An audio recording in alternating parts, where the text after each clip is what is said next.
Bună! Am decis să fac un videoclip în care să explic despre ce este vorba în seturile Cristela. Am ales să fac aceste mici kituri pentru persoanele care au ajuns să se simtă copleșite de atât de multe unelte pentru dezvoltare personală, încât nu mai știu când și cum să le folosească.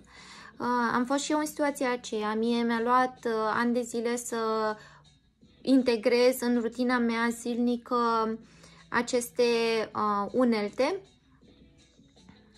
Am folosit uleiuri esențiale, meditație, afirmații,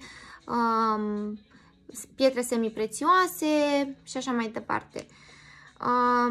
Și m-am gândit cum să fac să găsesc o scurtătură pentru a nu fi nevoie să petreci ani de zile încercând să-ți schimbi viața și încercând să menții același ritm care de multe ori este alert pentru multă lume, da? Așa că am pus într-un mic bundle, cum le numesc eu, așa, un mic pachetel cu toate aceste elemente, da? În pachetel am, țin să menționez că acesta este pachetelul Abundență, da? Am un mic rolon în care pun ulei de la Young Living, se numește Abundance, da? Pun jumătate de sticluță cu ulei Abundance și jumătate cu ulei de diluție pentru aplicare pe piele în siguranță. Pentru cei cu pielea sensibilă recomand doar să miroasă sau să aplice încet pe o parte din piele, să aștepte puțin și apoi, dacă nu aveți reacții, puteți aplica și în alte părți, da? Uleiul acesta conține ulei de scorțișoară, care poate fi puțin înțepător. Deci încep cu uleiul.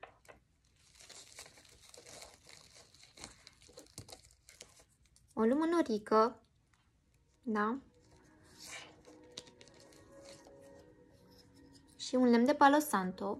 Aprind lumânărica, da? Dau foc la Palo Santo și mă ajută un pic să intru în atmosferă și să mă pot concentra pe ceea ce îmi doresc să obțin, da? Deci le am pe acestea două, le aprind și le pun deoparte.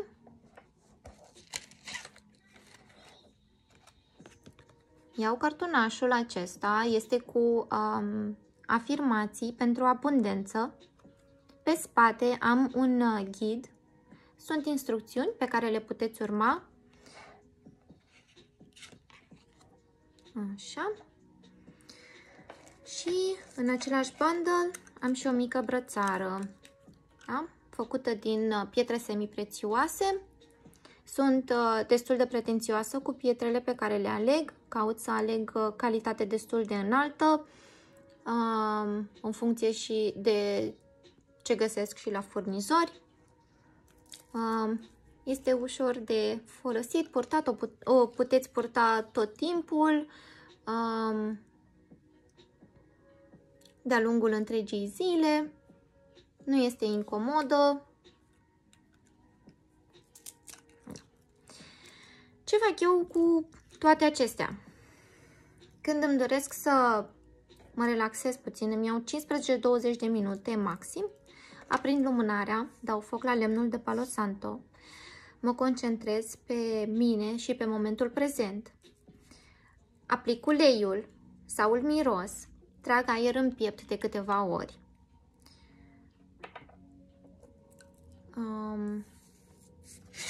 Iau brățara în mână, am cartonașul în față, da?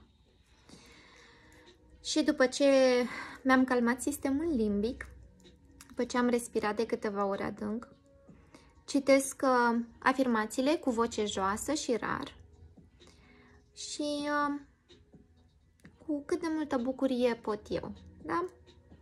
Important este să ne simțim bine în acest proces. De multe ori m-am confruntat cu imposibilitatea de a sta liniștită mai mult timp, așa că această brățară, în timp ce mă joc cu ea între degete, mă face să revin înapoi în momentul prezent și să-mi readuc atenția asupra a ceea ce fac. Da. Și cam atât. Cam asta este acest mic set numit Abundență. Mai am și seturi pentru copii. Fac și brățări colorate pentru copii. De obicei folosesc ametist și rose quartz pentru aceasta se potrivește foarte bine energiei lor inocente, da? Am o mică poezioară pentru copii pe care o puteți citi dumneavoastră sau o pot citi chiar ei în timp ce se joacă cu brățara, da? Pentru copiii mai mari puteți aprinde și lumânărica, îi ajută să se liniștească și să se concentreze pe ceea ce au de făcut aici. Totul este ca o joacă, le va plăcea cu siguranță, poezia este drăguță și îi ajută un pic să le liniștească mintea foarte agitată care se cere în societatea în care trăim în zilele noastre, da? Așa. Mai am, pentru bundle-ul acesta pentru copii folosesc uleiul Peace and Calming, adică calmare și pace, pace și calmare, da? Tot de la Young Living. Un alt bundle tot pentru copii sau pentru copilul tău interior, acum depinde, este bine să avem grijă și puțin de copilul nostru interior, puteți folosi bundle-ul acesta, Peace and Calming sau Sleepies, este un alt amestec de la Young Living, conține levănțică și mușețel, miroase foarte frumos și este însoțit de acest cartonaș cu o mică rugăciune pentru cei mici, dar și cei mari. Da? Cam aceasta este ideea din spatele acestor mici kituri. Îmi doresc să vă fie de folos, vă mulțumesc că v-ați luat din timpul dumneavoastră și m-ați ascultat. Dacă sunteți interesați, mai multe informații pe pagina mea de Facebook sau pe cea de Instagram. Vă mulțumesc încă o dată pentru vizionare și vă doresc toate cele bune!